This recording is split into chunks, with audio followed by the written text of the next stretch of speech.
સુરતના ભટાર વિસ્તારમાં આવેલ સુમન પાર્થ આવાસમાં રહેવાસીઓમાં ભારે રોષ જોવા મળી રહ્યો છે. છેલ્લા 4 વર્ષથી પાણી લીકેજની ગંભીર સમસ્યાનો સામનો કરી રહેલા રહેવાસીઓએ સુરત મહાનગરપાલિકાની કામગીરી સામે નારાજગી વ્યક્ત કરી છે. અનેક રજૂઆતો અને ફરિયાદો છતાં સમસ્યાનો કાયમી ઉકેલ ન આવતા લોકો હવે વિરોધના મૂડમાં છે.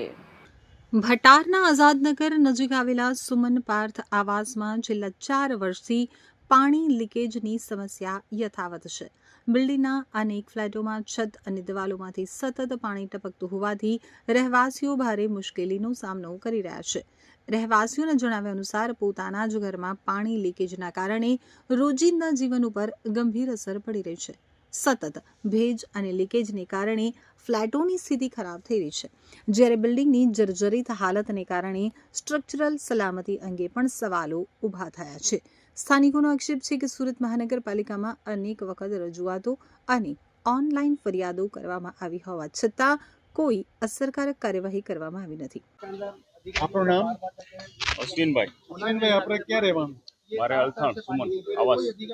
કેટલા વર્ષોથી અહીંયા 3 વર્ષથી. શું અહીંયા એવો બનેલો છે? વિવાદમાં શું આવી છે? વિવાદમાં તો કશું નથી, પણ પાણી લીકેજ નો પ્રોબ્લેમ છે. શું છે? લીકેજ એટલે સમજી લ્યો ને સાહેબ, પહેલા માળથી લઈને 14 માળ લગીનું લીકેજ બતાવે છે. આજે તમને અંદર લઈ જાઉં તો તમને બતાવું, કારણ કે આમ તમને ખબર નહીં પડે કે કેટલું લીકેજ છે. ઓકે, બસ. હવે ઘરમાં લીકેજ છે. કોઈને છતમાંથી પાણી પડે છે, કોઈને બાથરૂમ ટોયલેટમાંથી પાણી પડે છે, કોઈને બાલ્કનીમાંથી પાણી પડે, બધાને પાણી પડે.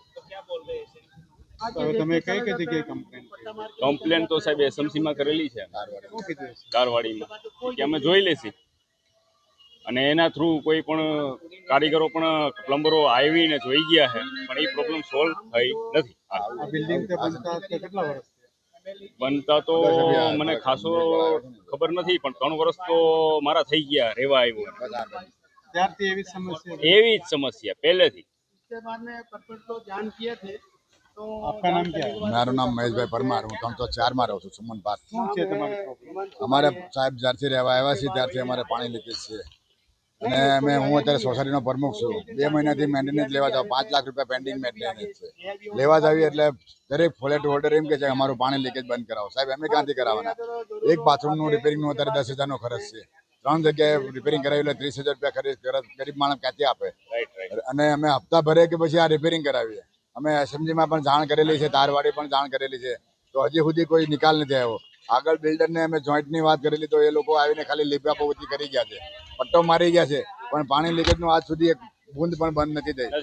એના માટે થઈને અમે આ ન્યૂઝ ફરીને અમે રિપીટ કરી રહ્યા છીએ. તમે મીડિયાની મદદ શું કામ માંગો? મીડિયાની એટલા માટે કે દરેક ઓફિસર પાસે આ ફરિયાદ જાય અમારી, અને જે લોકો લાગતા વળગતા હોય એને અમે નમ્ર વિનંતી કરી છે, સરકારને પણ નમ્ર વિનંતી કરીએ છીએ કે તમે અમારું ધ્યાન આપો. અમને ગરીબને મકાન આપ્યું છે, પણ એનો પૂરો અમને લાભ નથી મળતો. આ પાણી લીકેજના લીધે અમે હેરાન પરેશાન થઈ ગયા છીએ. તો એના માટે થઈને અમે ન્યૂઝ પાસે અમારે ટોટલ 2 બિલ્ડિંગ મળીને 300 ફ્લેટ છે. 300 ફ્લેટમાં? હા, બધી જગ્યાએ આજ પંપ છે. એ બિલ્ડિંગમાં અમારે એ બિલ્ડિંગમાં A1 અને A2 બે પાર્ટમાં છે, પણ એને બંનેને જોઈન્ટ કરી અને વચ્ચે તિરાડ જે છે ને એનો બહુ મોટો પ્રોબ્લેમ છે. એના હિસાબથી અમારે પાણી બહુ વધારે આવે છે, અને લોકો મેન્ટેનન્સ નથી આપતા. આજે 12-14 મહિનાનું પેન્ડિંગ છે મેન્ટેનન્સ બધાનું. તો સાહેબ અમારે સોસાયટી ચલાવવી કઈ રીતે? એટલે જલ્દીથી જલ્દી અમને આ પાણીનું સોલ્યુશન કરી આપો. સરકારશ્રીને નમ્ર વિનંતી છે કે જે થતું હોય તે લાગતા વળગતાને તમે ફોન કરો, જે કરો તે, પણ અમને આ પાણીનું સોલ્યુશન કરી આપો. અધિકારીઓ સ્થળ મુલાકાત તો લે છે, પરંતુ સમસ્યાનો કાયમી ઉકેલ લાવવામાં નિષ્ફળ રહ્યા હોવાનું રહેવાસીઓનું કહેવું છે. રહેવાસીઓએ ચેતવણી આપી છે કે જો ટૂંક સમયમાં તેમની સમસ્યાનું નિરાકરણ નહીં આવે તો તેઓ રસ્તા ઉપર ઉતરી વિરોધ પ્રદર્શન કરશે. આ સમગ્ર મામલે SMCની કામગીરી સામે સ્થાનિકોમાં ભારે રોષ અને નિરાશા જોવા મળી રહી છે. आपका नाम? मेरा नाम अंजू जयकिशन नाविक। आपका रहने का? ये सुमन पार्क बिल्डिंग है, आजाद नगर में है, और ये हम यहाँ 4 साल से रहते। बिल्डिंग बने भी 4 साल ही हो गए। क्या हुआ है? तकलीफ क्या पड़ रही है? तकलीफ यही कि मतलब हम जब से यहाँ आए तब से यहाँ बारिश हो या ना हो, यहाँ पानी टपकने का कंपलसरी। आप बोल रहे बारिश नहीं होती फिर भी टपकता है, यही तो इश्यू है। मतलब बारिश हो रही तो एक बार हम समझ के ले रहे कि चलो बारिश हो रही, लीकेजिंग हो रही, पानी टपक रहा है कि क्या।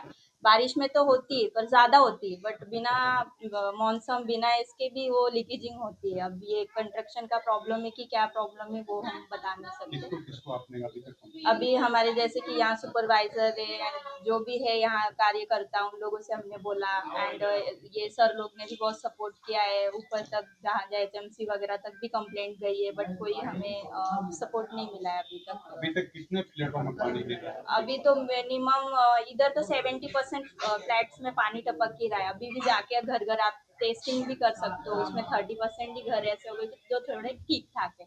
बाकी नीचे वाले ऊपर वाले और ऊपर वाले भी मतलब मीडियम सब जगह ही पानी टपक रहा है लगभग। किसी से भी पूछोगे तो मतलब है ही उनके घर में आपने प्रॉब्लम। कुछ एसएमसी में कंप्लेंट किए ना, जैसे कि हमारे मतलब जो सुपरवाइजर वगैरह जो यहाँ बिल्डिंग में सपोर्ट कार्य करता है उन लोगों ने कंप्लेंट भी दी है, HMC में भी कंप्लेंट दी है। मतलब हमसे जो हुआ है हमने सारा किया है। ऐसा नहीं कि हमने कोशिश नहीं किया है कि क्या नहीं किया है, बट हमने सब किया है जो भी है। बट हमें कोई सपोर्ट या कोई ये नहीं मिला अभी तक। जैसा है वैसा ही चल रहा है 4 साल से, आगे बता नहीं सकते क्या है कैसे। बस यही है कि सपोर्ट मिले कि जिसका है कोई सोल्यूशन निकले कि क्या है, ऐसा सब सपोर्ट मिले यही है।